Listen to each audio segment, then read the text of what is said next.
Hey, good morning, everybody. Happy Wednesday morning. I have got my coffee ready and I am so excited for today's conversation. Good morning, Adam. Thanks for saying hello. So many people are already tuning in and I am so grateful for that. It's kind of fun to be back in the morning. DC Live was on, as you know, at 2 in the afternoon. So we're kind of changing things up as our guests are available and based on the topic and our discussion. So I appreciate all of you hanging in there and following along because trust me, this morning is so important. It definitely is going to be, in some ways, a difficult, maybe emotional conversation, but an important one. Absolutely. And I promise you, it is going to be full of inspiration as well. So before we bring in my guests, I just want to say that my first guest and friend, Candace Sanchez, she is such a trooper, and I am so excited for you to meet her. I have had the pleasure of getting to know her. She recently authored a book. It is now out for everyone to enjoy. Her story is impactful. It's inspiring. Of course, today we're going to be talking about the difficult subject of sexual and domestic violence. And we have great resources that we're going to share throughout the broadcast. So I hope that you will stay tuned in and share with friends and family if you don't mind, because the more people that hear our message today, the better our community will be served. So thank you for sharing and liking on Facebook and your social media platforms, because this is going to be a great conversation. So we have some other people. Cynthia's joining us. Adam, Michelle. Good morning, Michelle. Thank you, everyone, for joining. I'm going to get started with our first guest. Like I said, her name is Candace Sanchez. And I just have to first give her a shout out as I bring her into stream, because you're going to see that my friend is on the road, like literally. Hey, Candace. Hi, David. Thank you for having me today. Oh my gosh, it is absolutely my pleasure and honor to have a conversation with you this morning. And so where are you? And I know you're in the car, you're with your family, but where on the roadside are you? We pulled off. We're in Louisville, Kentucky right now. So we're about 3 hours into our commute to Atlanta, Georgia. Wow, wow, wow. Well, I'm glad that it's at least sunny outside. We appreciate you pulling over to have a safe conversation with us. And also make sure that you say thank you to your family for taking the time out of the trip for this. So thank you, Candace. So Candace, to get started, a little bit of background. You are a director in the IT world of Advocate Aurora. You are an author, a life coach. You're a motivational speaker, you have a podcast. And what we're really talking about today is this absolutely fantastic, amazing new book. Candace, I just think this is so fabulous. We're going to get into this and talk much more about it. But, to be honest, I thought that I was going to, read and skim the book for the purpose of our conversation and then go back and really read it in depth. But the truth is, I literally could not put the book down. I just read the whole thing all at once. It was just, it was that good. So thank you for writing this. And I can't wait for people to pick up their copy on Amazon. Okay, so here we go. This is one of the things, and like I said, they can purchase the book on Amazon. It's $14.95, so make sure you check it out. What I love is in the dedication, you started the book and you said, "We are not victims. I dedicate my book to the victors. Together, we have a voice. And with my book, I decided to be one of the many voices to publicly speak out. I refuse to be silent anymore." Is this really why you decided to write the book? Yes, it took me 45 years, David, to really speak out. This project was 3 years in the making, but I, was a child of sexual abuse, molestation from the age of 5 to the age of 15 from 2 different abusers. And that's what I talk about in my book. But absolutely, I could no longer carry this with me. And I'm going to be real honest, 2020 really, with the COVID-19, the pandemic in 2020, felt afraid that I wouldn't finish if something were to happen to me or I would get sick. So it was really my push, and I'm so grateful that it's now out there for everybody to read. And yes, it's a topic that people do not want to talk about, which is why it took me 45 years to really come out and share experiences that I endured. But I'm very happy that, you know, I made it through and I'm standing here before you. And like I said, I'm not a victim, I'm a victor.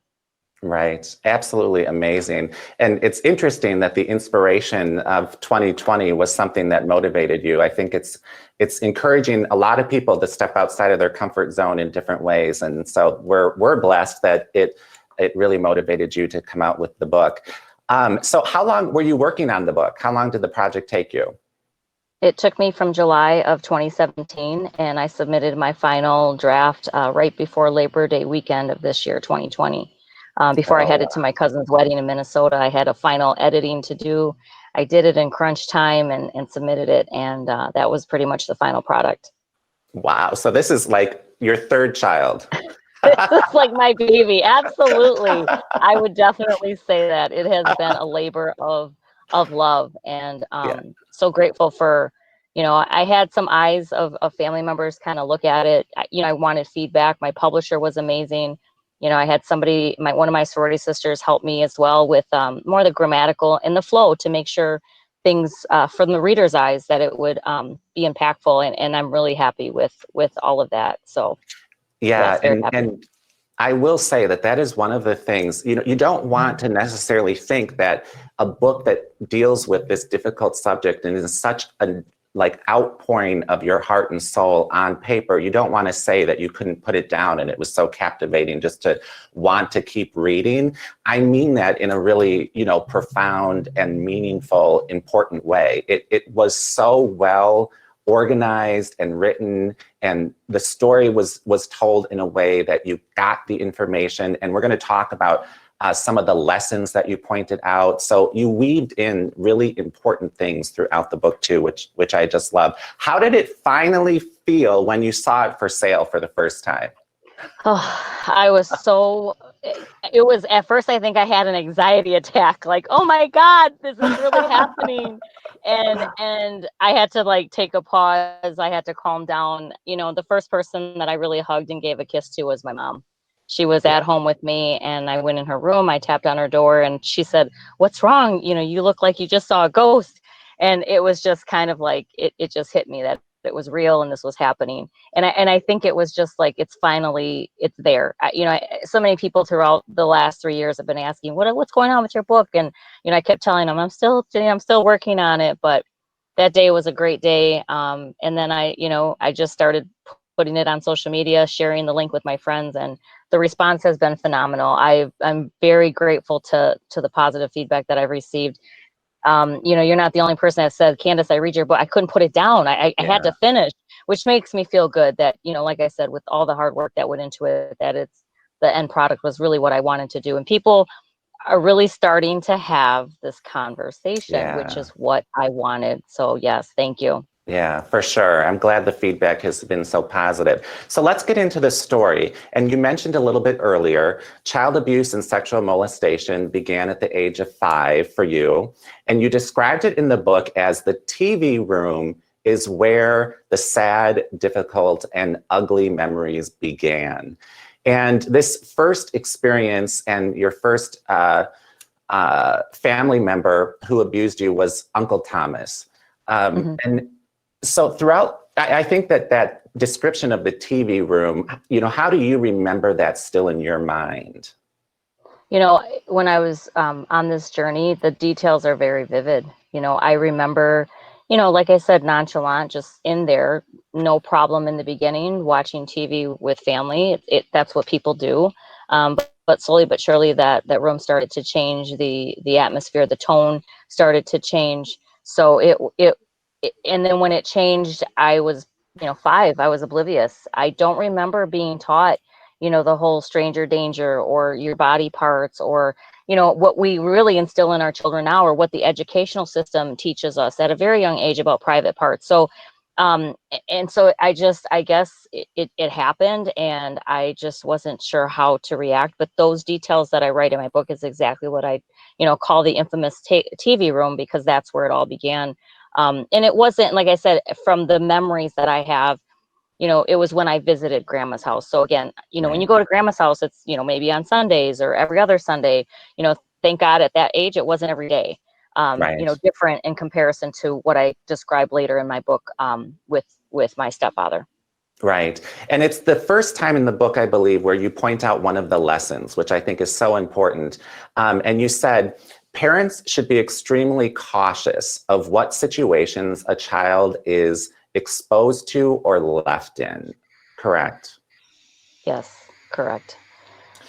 And I think that that's it's one of those things that parents just think they're watching TV and maybe not checking in. And I think for you, it's really important that people get that point, right?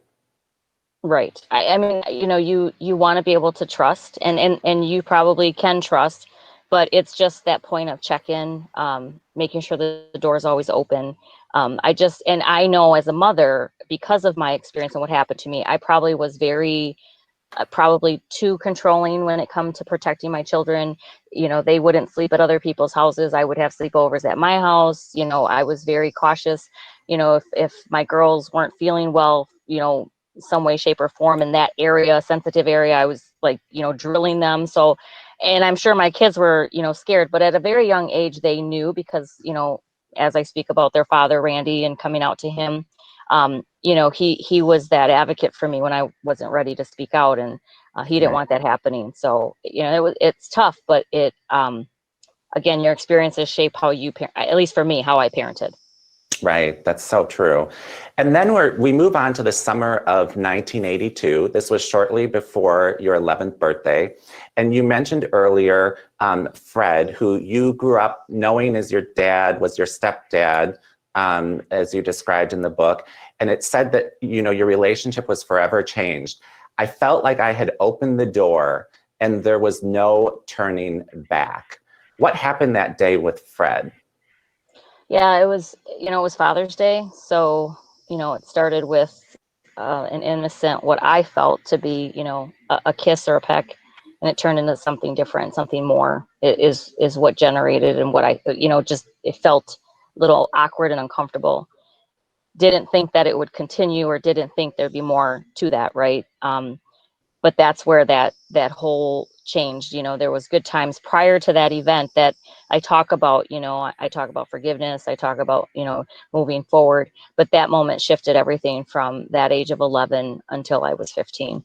And those years of just, really not understanding what was going on, and trying to just survive, trying to, I hate to say it, I lived a lie for a very long time, and I hid it very well, because I was afraid, and things did scare me. And there were things, how I was intimidated, or how I was, threatened, and when situations happened, how I just wanted to resort to just not even exist anymore. So, those things that I speak of are the toughest memories, but unimaginable. Because, like I said, when I was writing this, I kept telling myself, is this really my life? Did I really go through this? Did this really happen to me? Like, I was questioning, and it's like, oh my God. But, again, then I know what the outcome is. I know where I am today. Right, And when right. people were telling me about the feedback in the book, I'm like, don't be sad. Don't cry. It's okay. I'm standing. But I appreciate, their Wow. feelings towards what had happened. I literally just got the chills from that, Candace, because I could imagine how that would feel. Like you're wondering, I can't believe that I am writing about my own story and how tragic and upsetting it is. But you know where you are. And so it's okay because you know where you are now. Literally gave me the chills when you said that. As your situation with Fred moved on, you described after first having sex with your high school boyfriend, Fred soon began molesting you by way of sexual intercourse. And that is really where the story took a very traumatic turn. Um, to you, did things then really start feeling like there is a very bad situation here happening to me?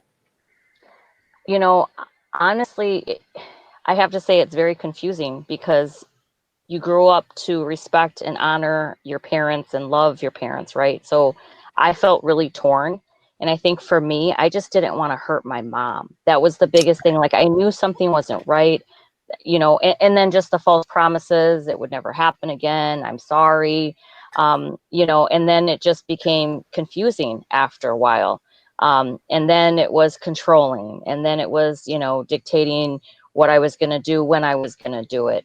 So during those teenage years are very sensitive years. And then I started to rebel and act out and lash out, and in not positive ways, and really just things just were not taking a good turn. But thankfully I readjusted, and no one's perfect. I'd like to say I'm perfectly imperfect. And going through this journey has really taught me a lot about myself. I learned lessons, and like I said, this is book one. There's more coming book two of other things, Wow.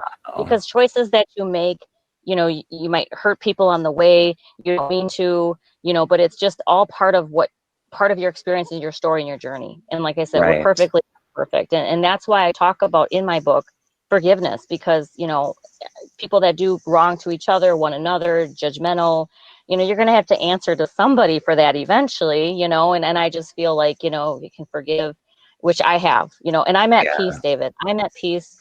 And that's one thing. If I were to die tomorrow, seriously, I'm at peace with everything, because I know that I finally got it. I got my story. It's out there. It's in the written word, and it's my truth. And I want to shine a light Yeah. on it so that others can be inspired to share their truth as well. Absolutely. That's incredible. And there's something that you wrote in the book about being free that I'm going to read at the end of our conversation, because I think that it is just such a true testament to the kind of person that you are. I want to say and give a quick shout out to Sarah, to say hello to her. Angela, good to see you. Claire, my friend Claire, thank you for always being here. Elizabeth, and a few people are commenting that they're already ordering the book. Yay, So that's thank great. you. Yes, so thank you for that. This I found to be just captivating in the book. Later in high school, you believed that you might be pregnant by your so-called dad, Fred, and decided that you might want to kill yourself. The suicide note that you ended up writing was somehow found in the hallways at your high school. Yes. And what that led to was then a meeting with Fred and the guidance counselor, who was a nun. And, what did it feel like to walk into that situation, knowing that the note had been found, that, people knew you were wanting to commit suicide, and Fred was the person that the guidance counselor was calling in to talk to? As I wrote that, I had wished the events had been different, to be honest with you. So that's also part of, like, I think an impact that I'd like to make to the educational system with my book, is to change that narrative. So for me, when that happened, I must have dropped the note. Didn't have any intentions of having anyone find it, first of all. So to me, God works in mysterious ways. Somebody found the note. I don't know if they read the note, but they must have seen something and turned it in, right? They turn it in, and then all of a sudden I'm getting called to the office. I don't know what I did. I'm like, oh my God, it's a Catholic school. I don't try to get in trouble. What did I do? So I enter into the corridor of the guidance counselor's office, and they told me to have a seat. I'm sitting outside of the office, and the door is shut, and I hear inside the conversation of the sister, the nun that's a guidance counselor, talking with Fred. And I'm sitting there just like shaking my head, like, this, here we go again. This happened in my younger years when he came to my other school, and here we are. Like, I'm like, why didn't they pull in the office? Why didn't they call me? Why didn't they ask me, what was this about? Because who would have known what it would change? But then I honestly believe that just wasn't supposed to happen that way. That's just, everything happens for a reason. This is the plan that was laid out for me. And, and then I go into the office, they want to call me in, and, tears and waterfalls. And I'm just sitting there just perturbed and just irritated and just Right. more mad at myself. Like, he knows he has me, kind of thing. Right. Like, where I'm in desperation. But just to know, like, that situation that I thought that was, and that's when I claimed, like, this just can't be happening. This can't be Yeah. real. And thank God I wasn't, because, And Candace, this amen is one to of that. Yes, amen is right. You know, this is page 38 of the book, when it's the end of the chapter where you were talking about this experience with the guidance counselor and Fred. And you said, at that very moment, I resolved that I would not kill myself to satisfy Fred.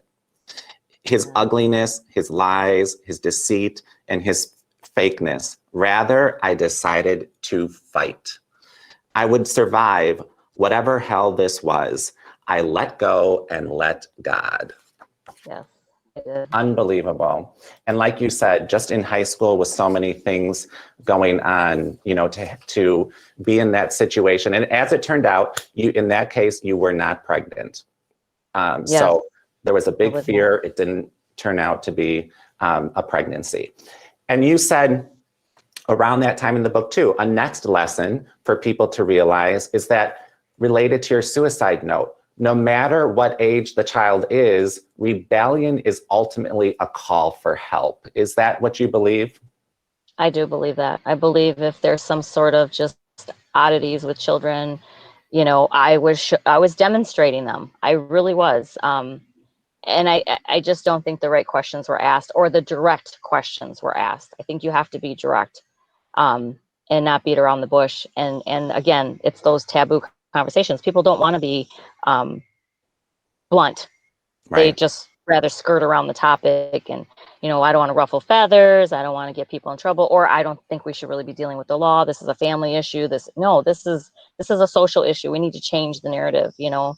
So Right. yeah, those two scenarios were huge for me, and two lessons that I've learned, which again, as a parent and probably as a grandparent, I'm a lot more, and maybe I don't know if it's a bad thing, but I need to be aware, and I just need to know who's around and be Yeah. cautious. That's just probably in my makeup based on my experience. Right, right. And I think that is such a really important lesson. And like anything, there's a balance, you know, and we're all kind of dealing with situations of our lives and our personal experiences that make us act a certain way. And it's good to have balance. But in this case, awareness, like you said, as a parent, a grandparent, a friend, a sibling, just the awareness is such an important piece to know and to take away from your book, because situations might have changed if other people around you were a little bit more aware, which is really important. Then you described Randy a little bit earlier as your guardian angel. That's how he's talked about in the book.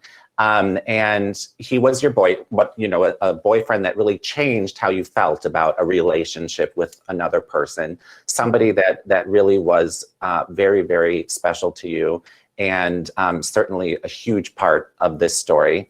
At 17, you did become pregnant with your first child. And you were telling us in the story about how you were hiding it, you know, wearing baggy clothes, the story about finding an outfit for prom. And that is definitely an interesting part of the story, and ultimately leads to October 12th, 1989, when your baby girl, Adriana, was born. Mm-hmm. With Randy, just real quick, just to give our viewers a little insight about who he was. Describe him to you, if you can, as your 17-year-old self and what he meant to you then.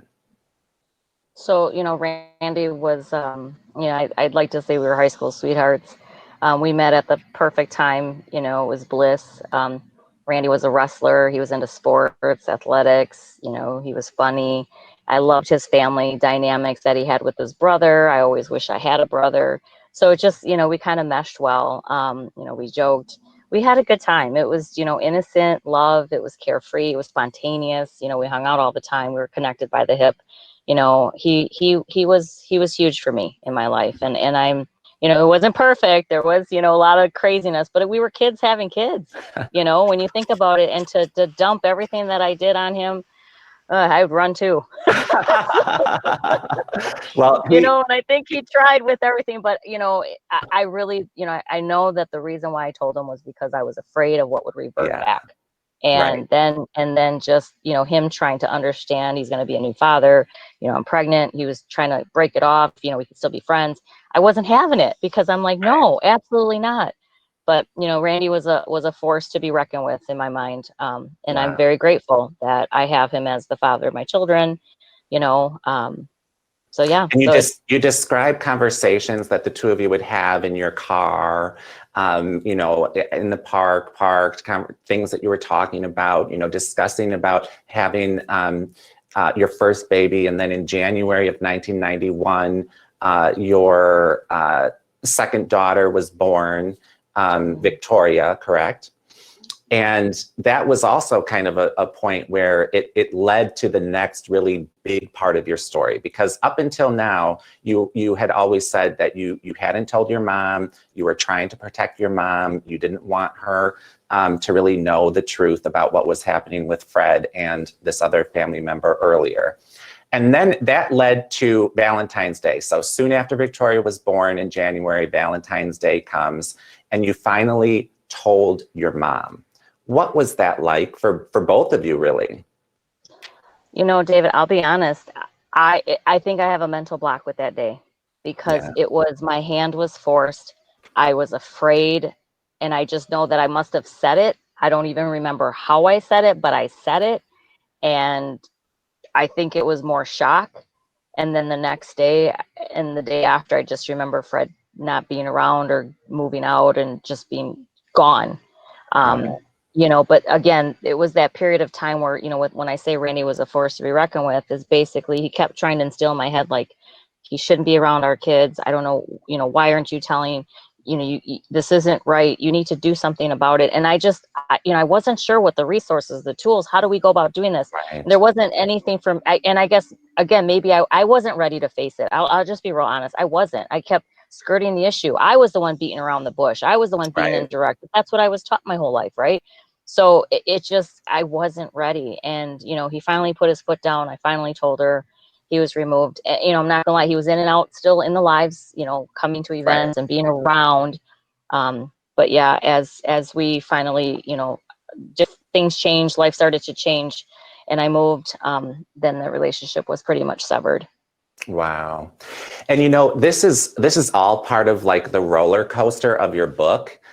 Because the next thing that happened just like brought me so much joy for you. And as a friend, I was just like shaking the book saying, yes, I'm so happy. And that is when in February of 2019, well, before this, you kind of went through the process of, I think maybe it was ancestry.com or something similar, to find your biological father. And that ended up happening for you in February of 2019. So when you think about it, not that long ago. Not that And long ago, right? yes, so Juan Lopez, what on earth? I mean, describe that experience of the first time, one, you connected on the phone. Yeah. And how was that for you? So yeah, so I did the DNA test through Ancestry, and I found a match, my cousin Luciano. So we connected. He connected me with my sister connected me with my dad. But I can honestly tell you, when I had that initial first conversation, I was just so excited that he was real. I was excited that he was still alive, right? Because a lot of times people find out that their family Right, members have passed on. My dad was still there, and I just could not wait to meet him. And that conversation changed my life, because that was on a Sunday. And David, and I'm probably going to get emotional, but the next day when I woke up, I no longer had a hole in my heart. It was so completely full. And I'm so grateful to my cousin for bringing me to my family, my Lopez family. And they're all phenomenal. I went down there in May of 2019. I got to meet everybody. It's 13 of us. My dad had 13 kids. So I have siblings wow, everywhere. It's amazing. It's the best feeling. It's the best joy. I can't wait to go wow. down to Texas. I'm going to do a book signing down there once this, pandemic settles down. Wow. 13 I mean, what a life-changing experience. That's so cool. Like, it is a party with the Lopez. Sure is. I might be taking a road trip for that book Come signing. on, we'll go down and have a good time. I love that. That's just so cool. And I'm sure, like, for your kids and even your mom too, like just to know that this experience, like you said, makes your heart whole. I mean, this is what's interesting. And, there is something in another social movement, I think it's for LGBTQ kids, that it says like, life gets better, it gets better. And I think that this is part of what your story tells us all. And what you just said is, you've had all of these traumatic, very devastating experiences with, little glimmers of hope and inspiration throughout, like the birth of your daughters that are amazing people.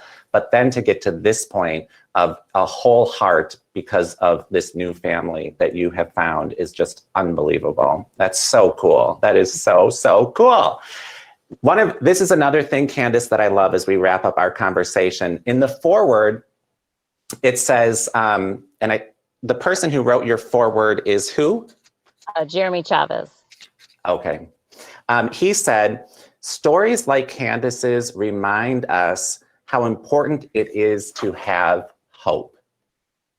And I just think that it is so, so true. And that does relate to what you just said as well. But, you have gotten some tremendous help along the way, not just with people, but certainly, as we're going to be talking about, to Sharain, through places like Aurora and other therapy that you have really received.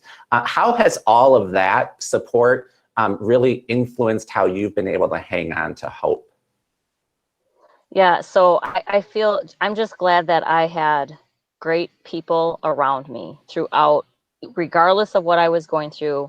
I had good people around me, and I think that's why I stuck through everything. And then, getting into your profession, your career, learning from other people, having mentors, people that I inspired to be like, or I modeled behaviors that they had, but then them offering and telling me, Candace, go see a therapist, go to a counselor, there's resources available, and educating myself as I got older, right? I was more open to those, because again, you're embarrassed, you don't want to share everything, I'm going to be judged, I don't know, what's going to happen.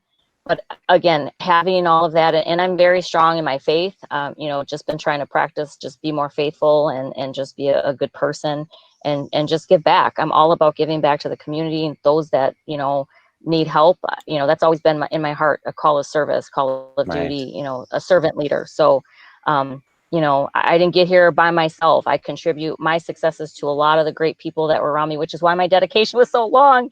But because I meant every word. I meant every word, and I had to contribute. I didn't get here by myself. There were people along the way that helped and guided me to become who I am today, and I'm so grateful. That's so awesome. And the dedication is definitely a great lead into the book. And you said something earlier in our conversation about, being, totally good right now. And what you wrote in the book was, I am free of all the guilt. I am free of all the fear. I am free of all the shame. I am free of granting anyone control or power over me. And as we wrap up, what are your final words of wisdom to someone listening who really wishes to be equally as free? My final words of wisdom is, you are not alone. We are powerful in our numbers. I'm having so many conversations, people coming out of the woodwork telling me, Candace, thank you, for sharing your story and for being truthful and telling me their story, but they don't want to speak out yet. And that's okay. You don't have to, but at least you can share your story with someone.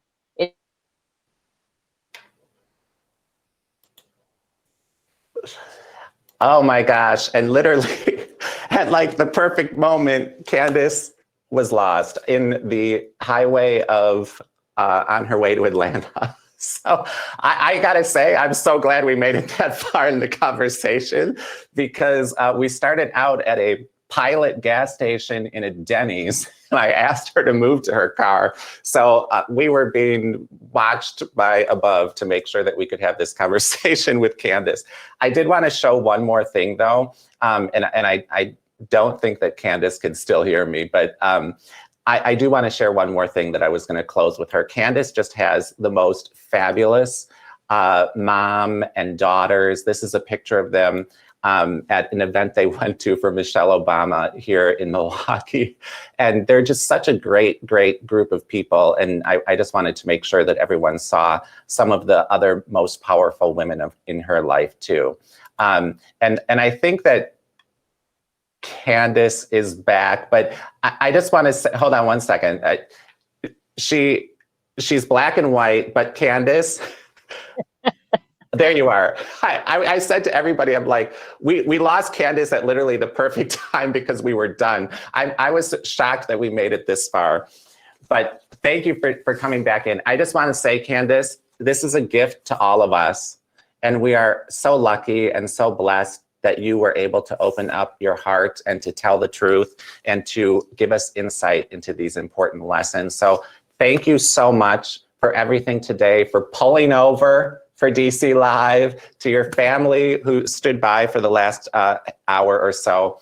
Everybody on Amazon, I know they're already ordering. Thank you, Candace. I just adore you, and I'm so happy that you joined us today.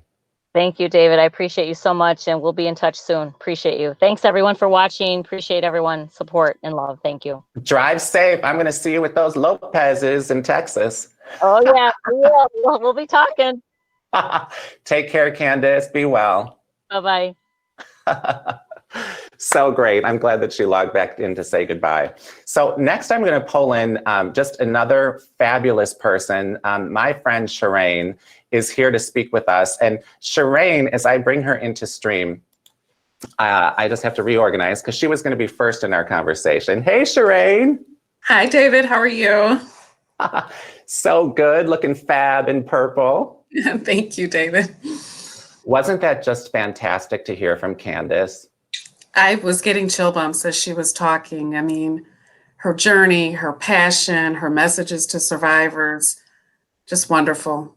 Yeah, it really, really was so inspirational. And I'm glad that we were able to have the conversation. When it cut out at the very end, I was like, wow, thank God we made it this far. So Sharain, I want people to meet you because you know that I think you are just an amazing person in every single way, in both what you do, how you serve, and just who you are as an individual.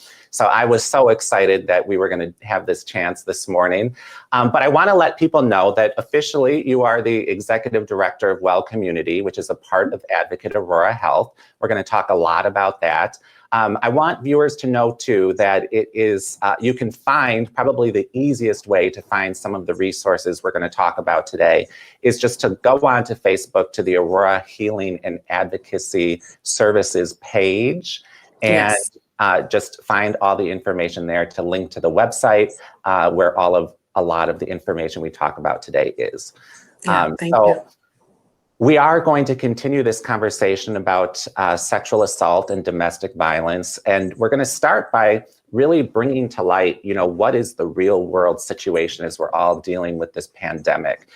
We are entering winter here in Wisconsin, and I think we all know that it is going to be a difficult couple of months in a lot of ways. And one of which is just a continuation, unfortunately, of what the pandemic and COVID-19 has done to our community in terms of the increase of sexual and domestic violence cases. And one of the things that you've said in other conversations that I've been a part of, which you said that stay at home, stay safe during COVID does not apply to people dealing with dangerous home environments. What is the reality for many people in our community right now? Yeah, thank you, David, first for being willing to bring a light to such an important topic, because even if it's not someone who's listening, if it's not their story, it may be someone who they know. So what we know is that domestic violence already involves a lot of isolation. People have to be isolated for a abusive relationship to continue. If you have a lot of friends around you, if you go see your mother every day, people aren't necessarily then so isolated, and people can intervene and help in that.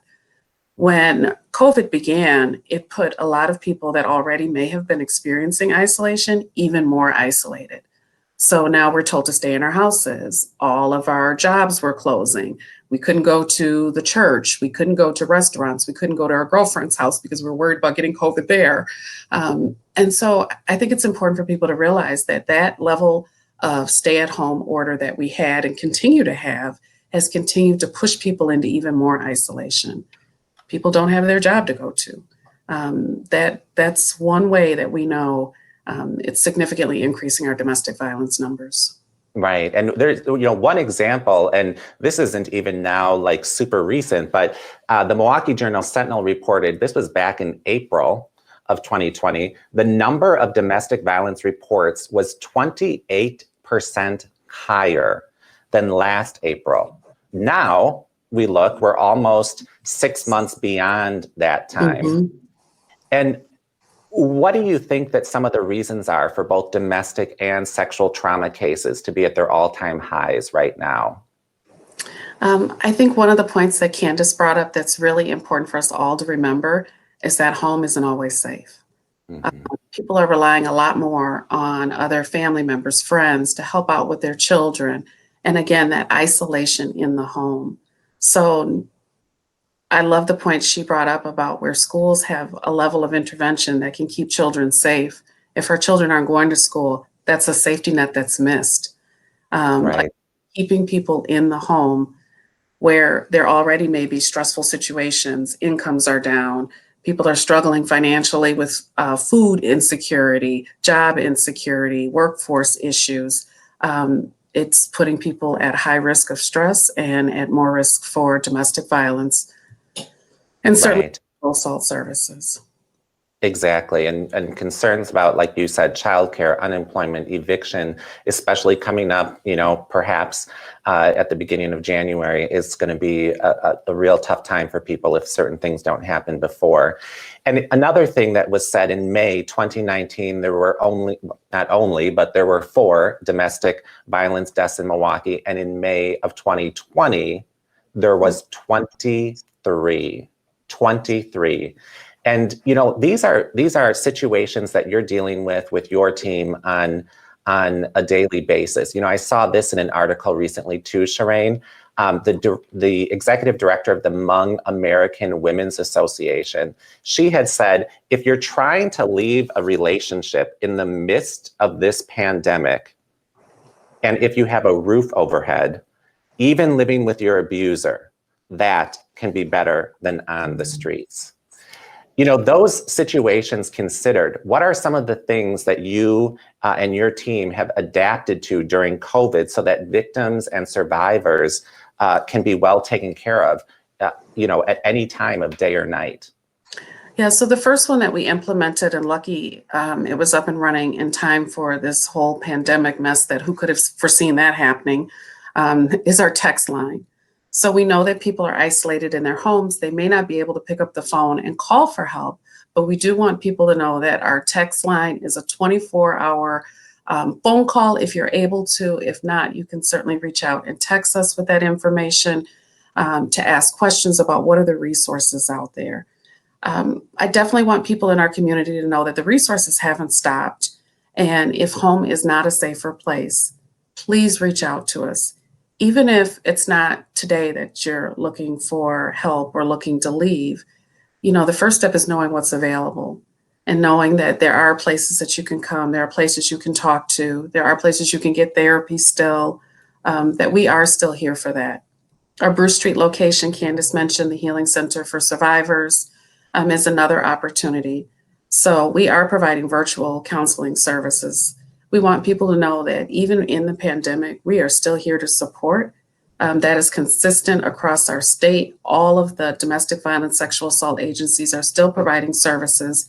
We just have to tailor them to meet the needs of people where they are and let them know that we're still here for them. Right. And I think what you mentioned about that 24-hour hotline that you can either call or text, all confidential. One of the greatest things that I love, we did stroll it across the bottom of the screen, which we'll do periodically throughout our conversation.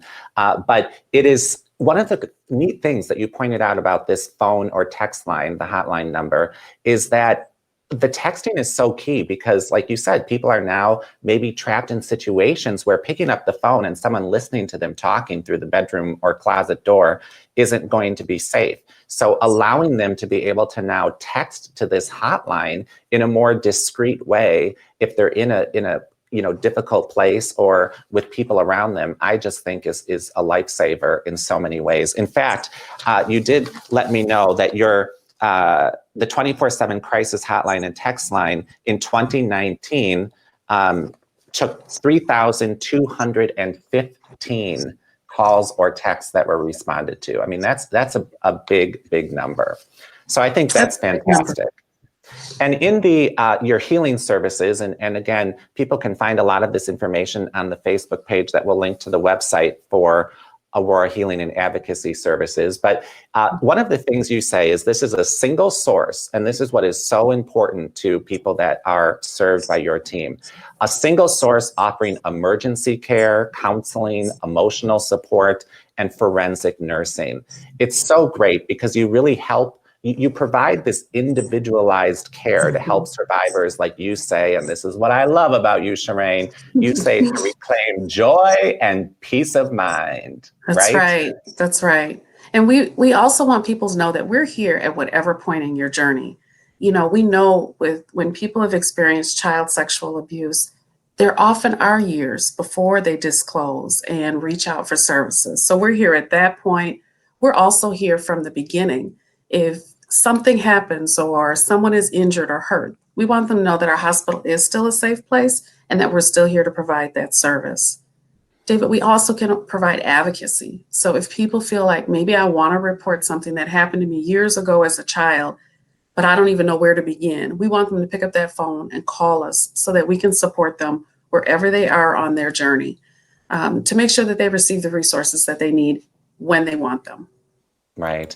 And that's so important too. You were saying about the advocacy. This is one thing that I think is just a tremendous part of what all of you do. These advocates are just unbelievable people and literally, not kidding, a lifeline for people. And these advocates help survivors navigate the many different pathways on a healing journey, whatever it might take for an individual person, whether it's counseling, offering community resources, and even showing up to difficult times like going to court or confronting this difficult situation. Do you have a good story or example of what maybe an advocate-client relationship was like? Yeah, absolutely. So one of our staff who was walking through the emergency department, they saw a woman that was really visibly upset. She had an eye injury. She came in just to get care for her eye. It seemed as though there was a lot of challenges around maybe the staff being able to understand what her needs were, what her past trauma was, why the ED was a challenging place for her to be. Our advocate was able to sit with that woman who was about to leave and walk out and not get care for her eye. But our advocate was able to sit with her, help calm her, provide her that support that she needed, and actually go with her to another hospital because she needed significant follow-up care. Without our advocate, I worry what would have happened to that individual. I wonder what would have happened to her eye. She was at risk of losing her eyesight. But through that advocacy that our wonderful advocate, Kim, provided, that patient was able to get connected with the healthcare she needed, but also, and probably even more importantly, David, the emotional support she needed. At that moment, she needed someone to be there, be a voice for her, to advocate for what her needs were, to say that hospitals haven't been safe places for her. She's had trauma that has happened. But our advocate was there for her to support her and also make sure her follow-up needs were met. Right. That's just one example of all of the great work that our advocates do. Every week I hear another story about the work that our advocate does and how she impacts people's lives. And not just, but everyone around them. Right. Oh, it's so true. And that's the thing is like the advocate, helps directly the person who is being served by them, but the ripple effect that has for their friends, their family, their relationships with other people is just incredible. And it really is one of just the best things that I admire about the group that you have there. How about some of the places? You know, I have personally, you know, toured and been to a lot of them, of course. One of the most special places is on Bruce Street, the Healing Center on Bruce. I mean, just a wonderful, warm, cozy, friendly, amazing place to be and to be able to get some help. Tell us a little bit about the places that you serve people. Yeah, so we'll start with Bruce Street, also one of my favorite locations, just because the energy there is so special and the work that's being done there is phenomenal. So our trauma therapists are working with people who may have experienced recent abuse or, again, that past trauma that happened, you know, years ago. But they're able to work with people in different ways. So whether it's individual counseling sessions, whether it's group sessions, whether it's art therapy, our therapists are working with individuals and really helping them move through that trauma that they've experienced and finding ways to ground themselves and really, you know, again, have that hope and that thought that what would life look like if I could tackle this? So that is one of my favorite places. The next spot that we provide services you mentioned is at Aurora Sinai Medical Center. So if someone needs following an immediate assault, if they need health care, we can take care of their health needs, but also begin that healing journey. Our forensic nurses are going to provide great care to them, make sure that their wishes are heard. There's no recipe for this is what we have to do for everyone. We pick and choose based on what the individual asks for. If someone just wants to come in and have medication and walk out, that's what we're here for. If someone wants full evidence collection, police involvement, we're also here to support them through that. When they come to see us, we may get them connected right away with advocacy if that's a need as well. Yeah.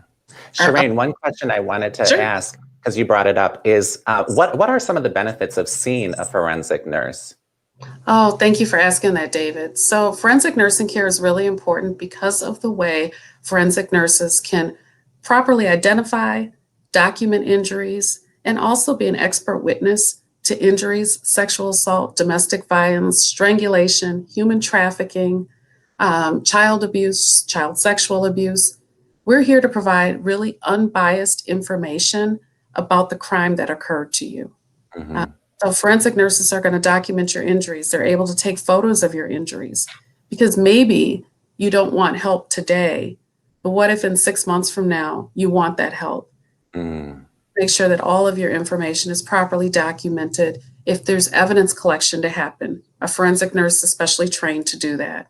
Wow. So a real benefit to coming to a program with forensic nursing. Yeah, and like you said, if you aren't ready to get help now, having the information documented and with you so that 6 months, a year, 2 years, whatever it might be, it is there so that you are able to be better help down the road. I think that is so, so critical, and I'm glad that you brought that up.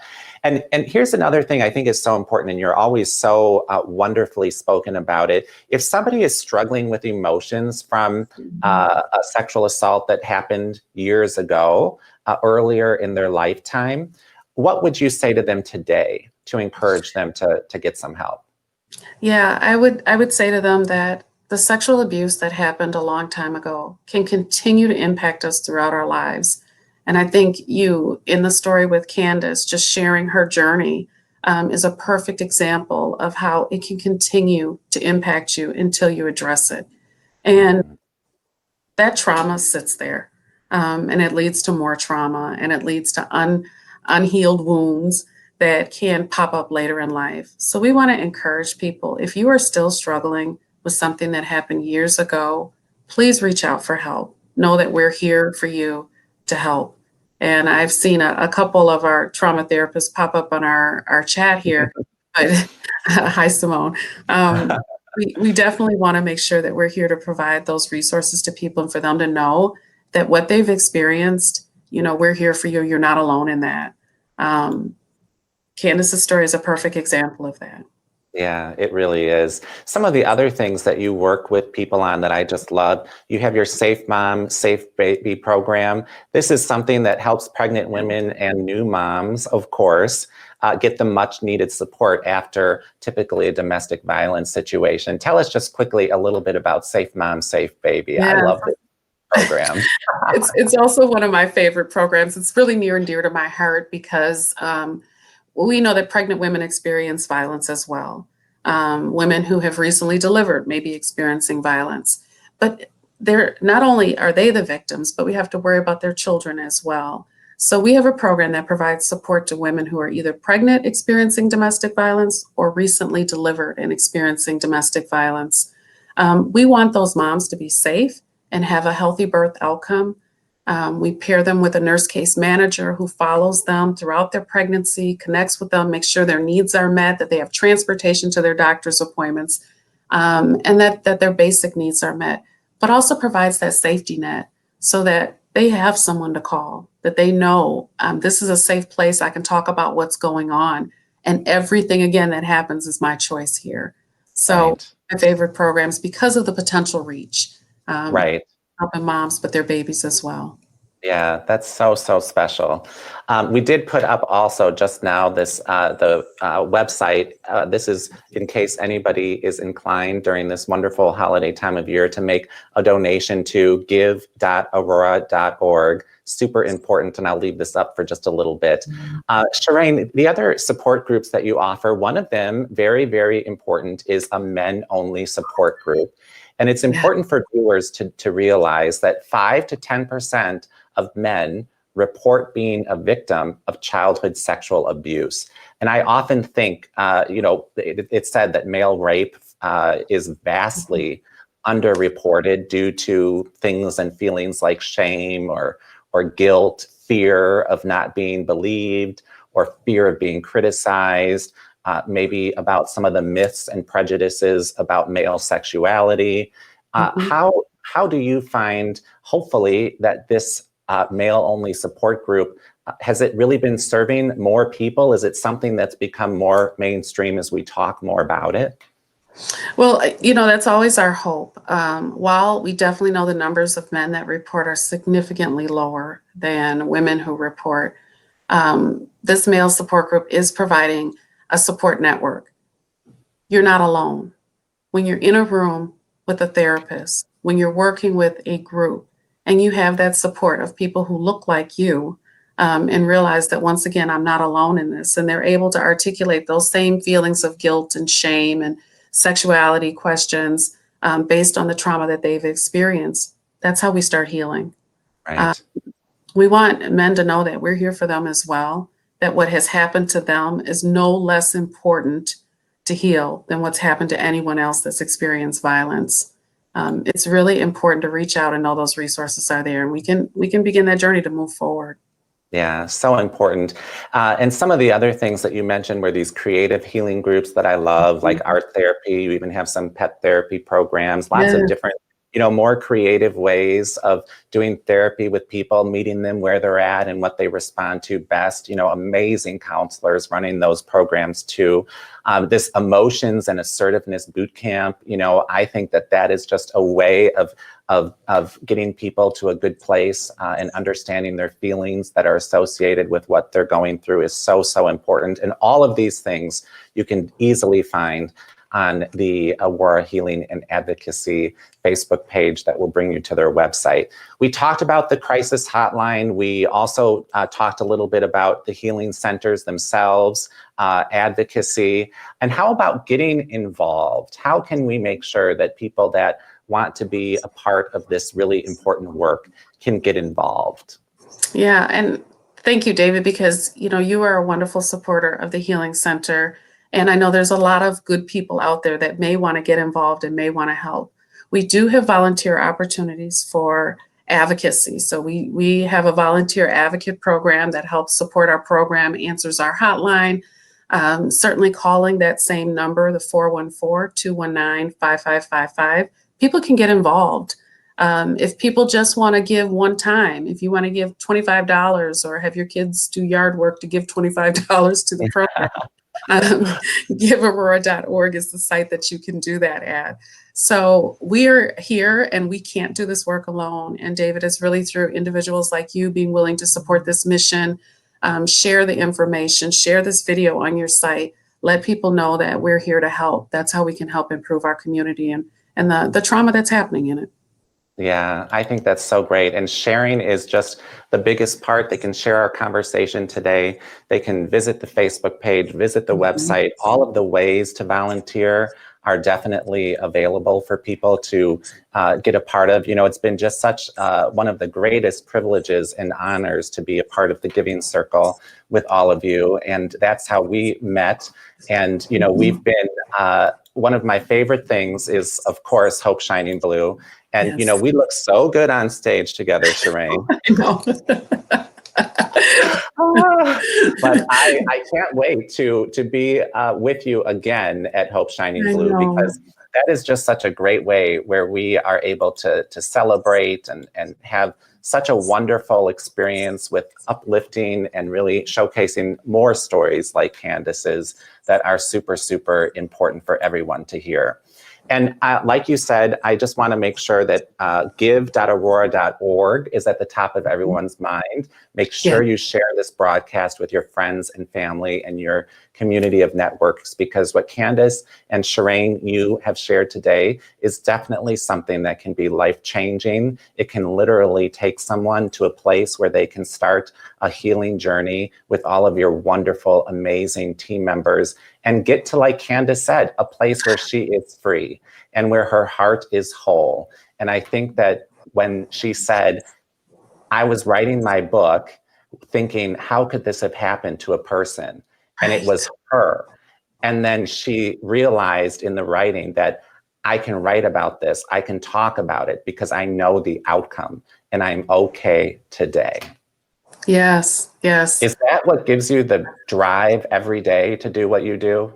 It does. And, you know, when she said, I'm not a victim, I'm a victor.